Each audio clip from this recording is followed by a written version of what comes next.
दोस्तों, क्या आप जानते हैं कि आज का म्यांमार, जिसे पहले बर्मा कहा जाता था, कभी भारत का हिस्सा था।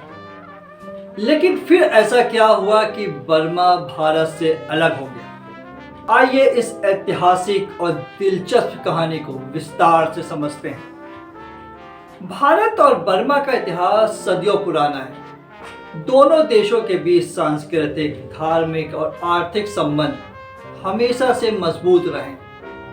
बौद्ध धर्म भारत से बर्मा तक पहुंचा और व्यापार के जरिए दोनों देश करीब आते गए। लेकिन इस रिश्तों में बड़ा बदलाव आया 19वीं सदी में, जब ब्रिटिश ईस्ट इंडिया कंपनी ने भारत और बर्मा को अपने साम्राज्य का हिस्सा बना लिया। 1824 से 1886 तक 3 एंग्लो बर्मा युद्ध के बाद बर्मा पूरी तरह से ब्रिटिश शासन के अधीन आ गया।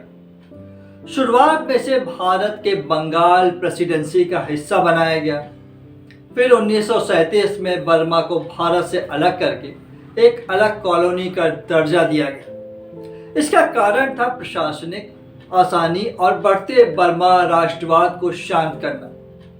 साल 1928 में सर जॉन साइमन की अध्यक्षता में ब्रिटिश संसद के 7 सदस्यों का एक समूह भारत आया।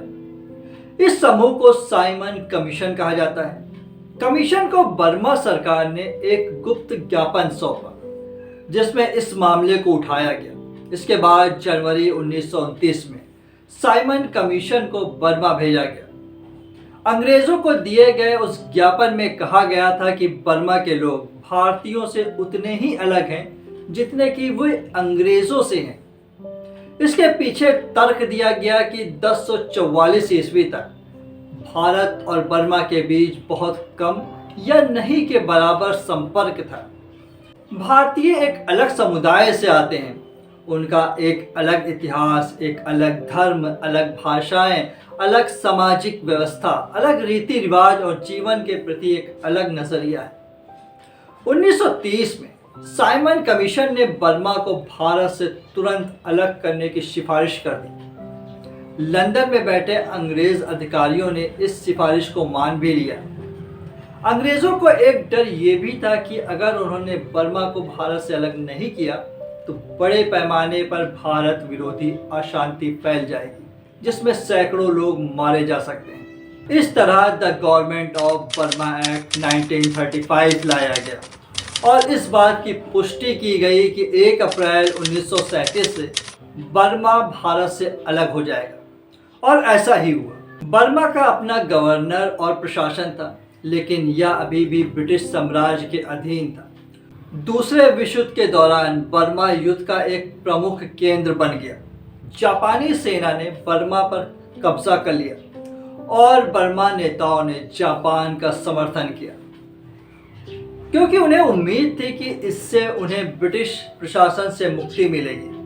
हालांकि युद्ध के बाद बर्मा ने पूर्ण स्वतंत्रता की मांग को तेज कर दी। आखिरकार 4 जनवरी 1948 को बर्मा एक स्वतंत्र राष्ट्र बन गया। आज भारत और म्यांमार भले ही अलग अलग देश हो, लेकिन उनके बीच दोस्ती और सहयोग का रिश्ता बना हुआ है। दोनों देश व्यापार, सुरक्षा और सांस्कृतिक आदान प्रदान में एक दूसरे का सहयोग करते हैं।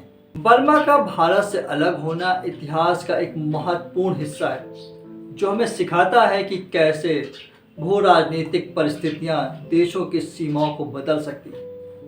तो दोस्तों, आपको यह वीडियो कैसा लगा? क्या आप ऐसे ही और ऐतिहासिक विषयों पर वीडियो देखना चाहते हैं? तो वीडियो अगर पसंद आया हो तो इसे लाइक ज़रूर करें, अपने दोस्तों में शेयर करना ना भूलें। मिलते हैं अगले वीडियो में एक नई कहानी के साथ। तब तक के लिए धन्यवाद।